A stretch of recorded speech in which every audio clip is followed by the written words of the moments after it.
C.L.R. James, the Black Jacobins, Toussaint L'Ouverture, and the San Domingo Revolution. Blink number 1.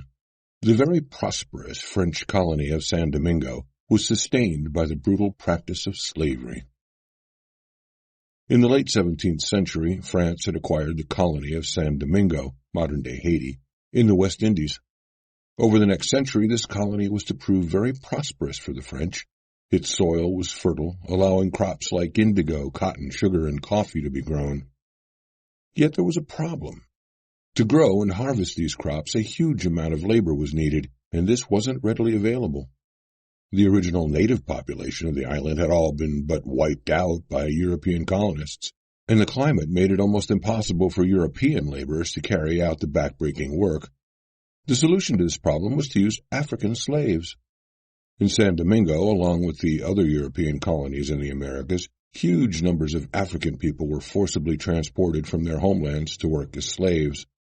The scale of the slave trade was enormous. By the late 18th century, there were about 500,000 slaves on San Domingo alone. Life for the slaves was incredibly brutal. Although the French government laid down rules about how they must be treated, these rules were more often than not ignored. The colonists saw the slaves as their property to do with as they wished. They forced the slaves who worked in the fields to do incredibly exhausting tasks, from dawn till dusk in the intense heat. They also subjected their property to the most inhumane treatment. Punishments for even the smallest of misdemeanors were harsh, and whippings and beatings became very common. For worse crimes, the punishments were horrific. For example, there were even cases of slaves being filled with gunpowder and blown up. This violent and degrading system kept the colony of San Domingo prosperous in its raw materials, allowing many settlers to become very rich. Blink number 2. The free population in San Domingo was made up of various competing social classes. In San Domingo, the slaves did all the work, which made the colony prosperous. Above them were a whole host of social classes which profited from this labor. At the top of the social structure were members of the French bureaucracy, which included the governor of the island and his administrators. They ran the colony on behalf of the French crown. Then there was the white population of San Domingo, which numbered approximately 30,000 people. The most prosperous colonists were the big whites. These included the Europeans who owned the plantations on which the slaves worked. They became very rich from the crops that were produced. Also included in this class were the merchants who traded both the slaves and the crops the slaves produced. They disliked the bureaucracy because it had the monopoly on power in the colony. Under the big whites' social class were the small whites. These were the poorer members of the European community and included the managers of the slave estates, tradesmen and professionals like draftsmen and carpenters, as well as unskilled laborers. Many of the people came to this colony because here the color of their skin made them important. In Europe they were seen as lower classes, but in San Domingo they held power over the people of color. Then there was the mixed race and free black population, which numbered about 40,000 people. Although many of these people were hardworking and prosperous, they were denied rights or certain positions in society due to the color of their skin. For example, a white man could trespass on the property of a mixed-race man and even seduce his wife, but if the mixed-race man complained, he ran the risk of being lynched. Resentment, therefore, built up in this class at their lack of rights and privileges. Blink number 3. Although the slaves often fought against their captivity, they lacked the leadership and power to succeed. For as long as the system of African slavery had been in place, the slaves themselves had resisted it. It is a common misconception today that slaves were servile and resigned to their fate. In fact, many were not. At every stage of their journey, from capture in Africa to working on the plantations, slaves fought against their captivity. For example, at the port in Africa where the slaves were loaded onto the ships bound for the Americas, so many fought back that they had to be chained together for the entire journey. On the plantations, too, many refused to live a life of slavery. Suicide was common. Many thought that it was better to die and deprive the owner of his property than to be forced to live as a slave. Some managed to run away, In the mountains and woods of San Domingo, these escapees, known as Maroons, formed together in groups and terrorized the colonial settlers. Yet despite these acts of resistance, the slaves couldn't hope to overturn the system of slavery. This was partly because the slaves lacked a strong and intelligent leader to unite them. Although they vastly outnumbered the colonists, they needed someone to bring them together as a powerful force. Also, the system of slavery itself was too strong. The French were dependent on it for their property, so they maintained it ruthlessly. For a slave revolt to succeed, two things needed to happen. The slaves would need to find a suitable leader, and the commitment of the French government to slavery would have to weaken. Blink number 4. The French revolutionary ideals of liberté, égalité, and fraternité spread to San Domingo with explosive results. The French Revolution, which began in 1789, had three main ideals: liberté, égalité, et fraternité, liberty, equality, and fraternity. It was largely in pursuit of these ideals that the French middle and lower classes challenged the autocratic French monarchy. The ideals soon spread to San Domingo, and with them came the revolution. The poorer white colonists, along with many of the richer ones, challenged the French bureaucracy for power. They demanded, as their brothers in France had, increased political and economic rights. And as there were very few French royal forces on the island, they soon overcame any resistance. Yet a problem arose. The three revolutionary ideals claimed equality and liberty for all, not only for those with white skin. If the revolution was to remain faithful to these principles, then shouldn't the mixed-race population of the island get equality? And further still, shouldn't the slaves get their liberty? The colonists on San Domingo couldn't let this happen. They were greatly outnumbered by the slave and mixed-race population, and were reluctant to let their position of complete dominance slide. For them, the revolutionary ideals must stop at the colonists' liberty and equality and go no further. However, they couldn't stop what they had begun. The ideals of the French Revolution had been picked up by the people of color throughout the colony, and the mixed-race population was the first to rebel and demand their rights. Under a prosperous mixed-race leader called Auger, they launched a rebellion. They weren't strong enough, however. The rebellion was brutally quashed, and Auger was tortured to death. This initial rebellion might have been crushed, but the ideals that inspired it had not. Very soon the slaves began their own desperate fight for liberté, égalité, and fraternité. Blink number 5. In Toussaint L'Ouverture, the slaves found someone with the leadership qualities to challenge the system of slavery. The French Revolution had challenged the ideas of slavery and racism with its central aim of liberté, égalité, and fraternité. Now the slaves needed a strong leader to unite them and turn them into a powerful force. They found this leader in a slave called Toussaint L'Ouverture. Toussaint was born a slave in San Domingo, but he had the fortune to be born into a relatively privileged family of slaves. This was vital in his later life as it allowed Toussaint to gain an education, something beyond the means of most slaves. This spared him from having to work in the fields. Instead, he was given the job of steward of livestock on his plantation, a role usually carried out by a white man. The job helped Toussaint become a great leader, providing him crucial skills in administration and experience in working with men of power. Additionally, as his education gave him the ability to read, he was able to learn about historical leaders and their strategies. For example, he is known to have read some of Julius Caesar's works. Another great leadership skill Toussaint possessed was a strong command of his own mind and body. Through childhood and adolescence, he was known for his frailty. His nickname was even Little Stick, but he worked to overcome this, and as an adult, he became known for his strength and stamina. His mental strength was just as great. He never wavered from his ideals and never compromised on them either. Such qualities in strength of character and physique are vital for leadership. These qualities and experiences meant that in Toussaint L'Ouverture, the slaves on San Domingo had found someone who could challenge the brutal practice of slavery and lead them to freedom.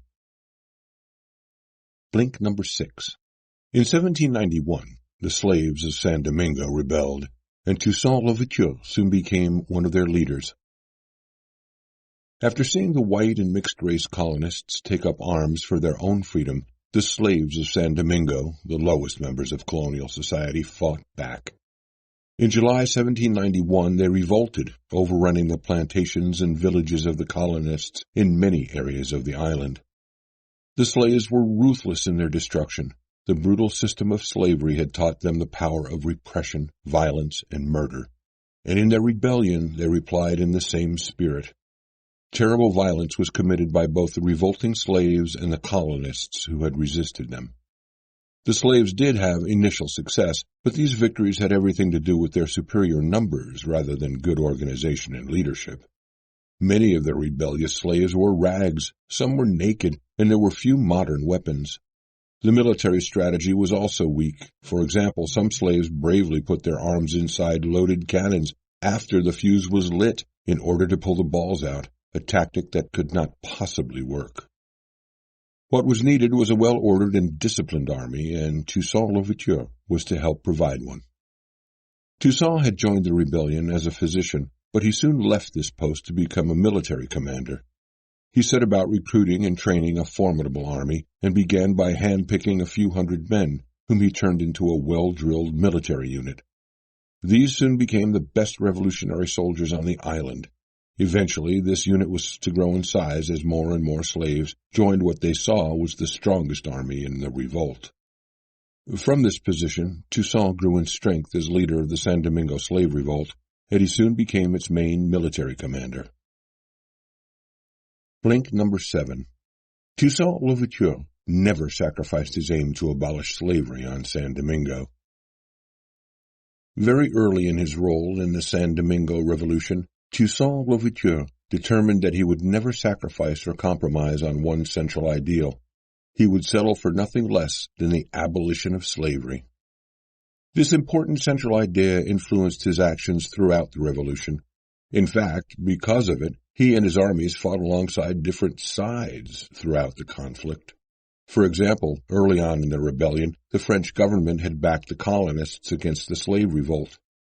To give his armies the best chance of succeeding against the French, Toussaint allied himself with the Spanish monarchy, which occupied the eastern half of San Domingo, modern-day Dominican Republic. Toussaint didn't maintain this allegiance for long. As the revolution in France became more radical, the French government's position toward slavery changed. In 1794, the French government abolished slavery, and Toussaint took no time in changing sides to fight for the French. He would, from then on, protect his freedom vigorously.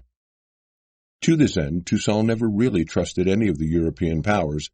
He knew how profitable slavery was to them.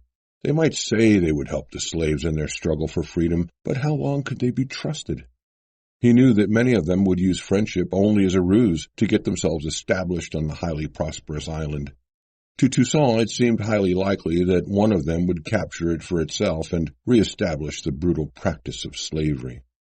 Because of his cherished central aim, Toussaint L'Ouverture wouldn't rest until the slaves had their freedom, and he wouldn't flinch in his protection of it. This meant that he wouldn't let himself or his army be controlled by the European powers, a decision which in time would lead to the end of slavery forever on San Domingo and the island's eventual independence. Blink number 8. Toussaint L'Ouverture soon became the leading figure in San Domingo. After the French Republic declared that slavery was abolished, Toussaint L'Ouverture allied himself with them. He worked under the colony's French rulers, including a charismatic commissioner called Sonthonax, who was popular among the black population. Together they made for a powerful combination. One of the enemies they fought together was Britain, the global superpower of its age. The British had their greedy eyes on the riches of San Domingo and were prepared to fight the French for it. Toussaint and his armies fought bravely against the British and were able to inflict defeat after defeat upon them. This resistance, coupled with diseases such as yellow fever, cost the British just under 100,000 men, and in the end they were forced to give up their campaign. Toussaint fought equally hard against France's internal enemies in the colony. For example, in 1796 there was a rebellion against French rule by some rich mixed-race leaders. They, protective of their riches, decided to take British help and launch a coup d'etat against the governor. Toussaint helped ensure that this attempt failed, and in gratitude the governor made him his deputy. The power and prestige of Toussaint L'Ouverture had grown exponentially. He had moved from being a slave to being the deputy commander on the island. He had a large and powerful army which had defeated the most powerful empire on the globe, the British Empire. Most importantly of all, he had the support of the masses. The former slaves looked to him to preserve their liberty, and he was their leader. And his rise didn't stop there. In 1797, he expelled his former ally, Sonthonax, from the colony. His reasons for doing this aren't clear, but the result was that Toussaint became the most powerful force on the island. His ascent had reached its peak, and the former slave had no equal in San Domingo. Blink number 9. Toussaint L'Ouverture attempted to create a prosperous and highly cultured society in San Domingo. It took a few more years for Toussaint L'Ouverture to fully establish his dominance over San Domingo. During this period, he had beaten another mixed-race rebellion and conquered the Spanish colony on the eastern half of the island, freeing the slaves there. It was only after this that he could begin to concentrate on reordering the society of San Domingo. The difficulty for Toussaint was that the island had gone through 12 years of brutal civil war. In total, 2/3 of the white population had been killed or left the island, and about 200,000 black people had died. A great many of the plantations and farms that had made the colony so prosperous lay in ruins. What could he do to transform this war-torn island for the better? His first aim was to re-establish agriculture across the island. To do this, he had to force many of the former slaves back into the fields. Although many of them didn't want this, it was vital for a secure economy. There was, of course, one major difference from the former system. The workers were now treated fairly and rewarded for their efforts. He also reformed the island's administration and promoted free trade by abolishing many unnecessary duties and taxes. He also strengthened the rule of law on the island, setting up new courts as well as a maritime police force to curb smuggling.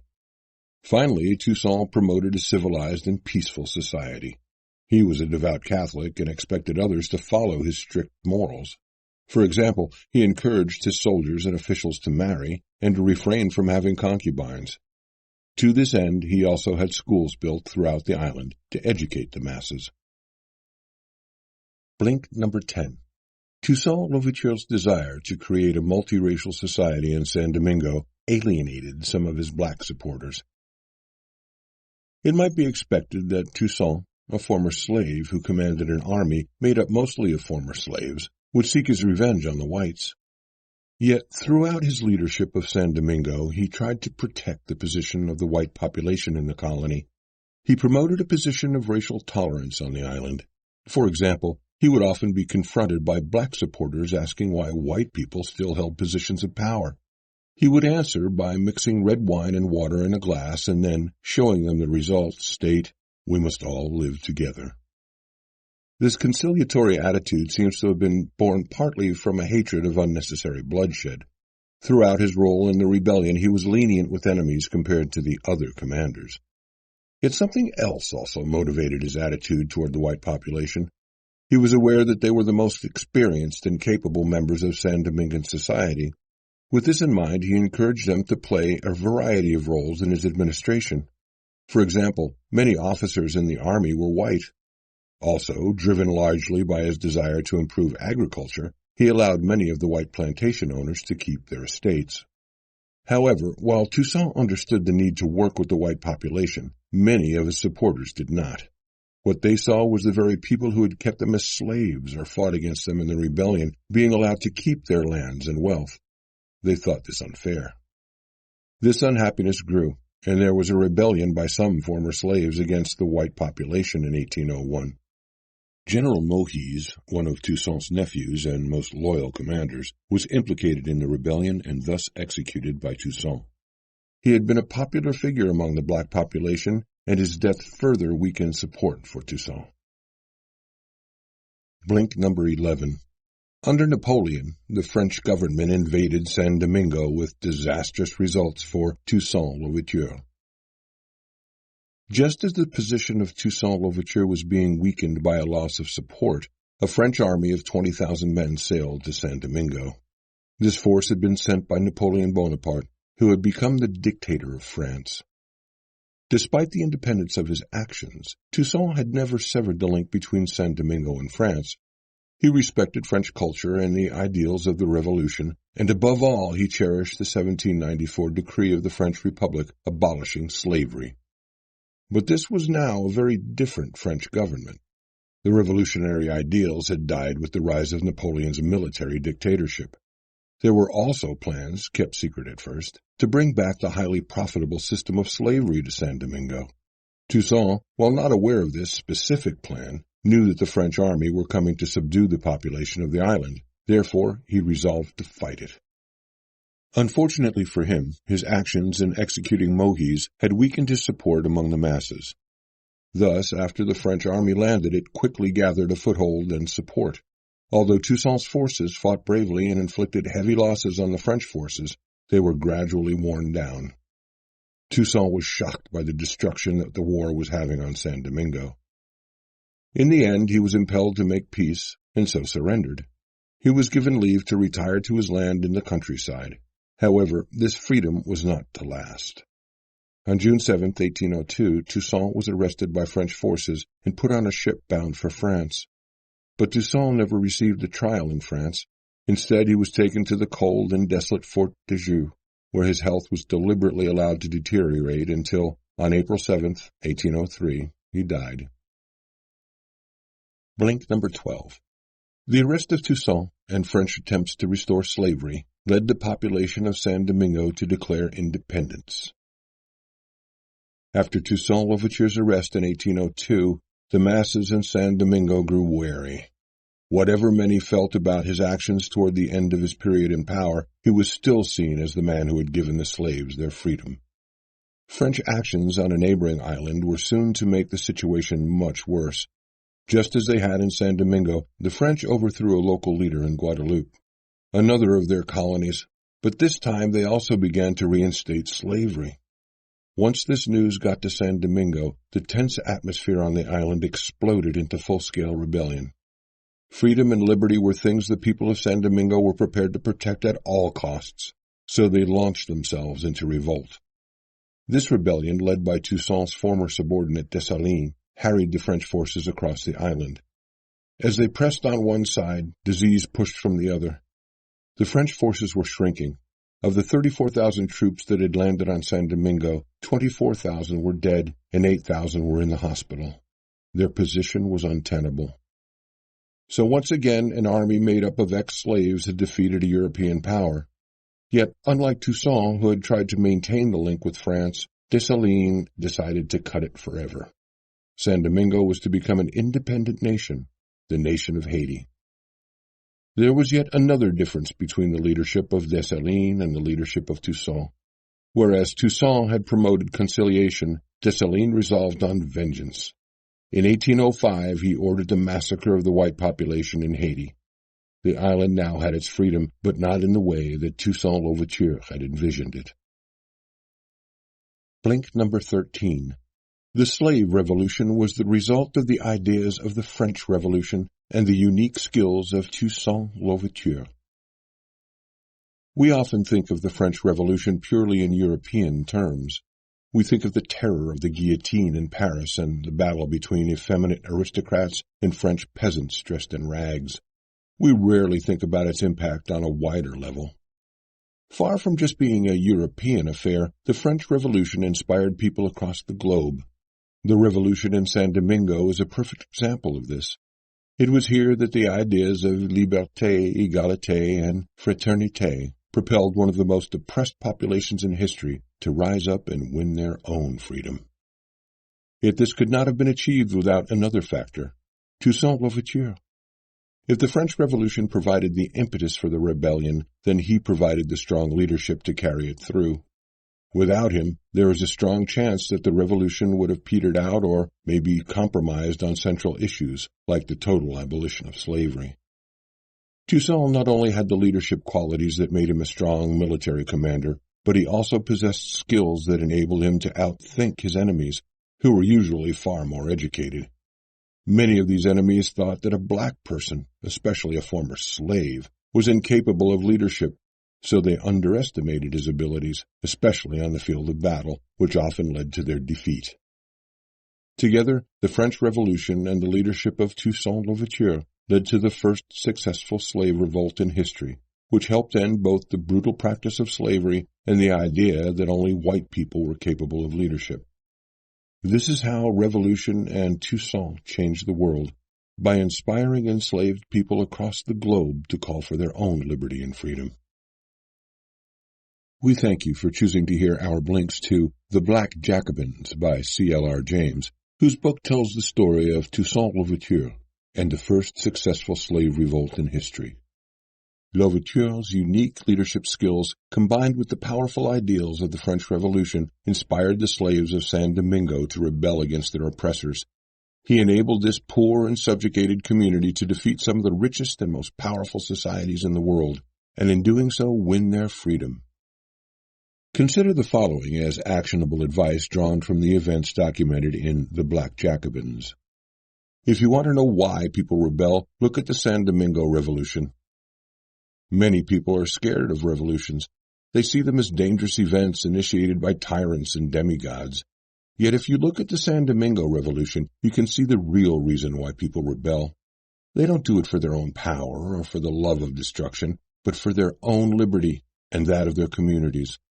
Once you see this, you can begin to see the same thing happening in revolutions and rebellions across history, and even in the modern world.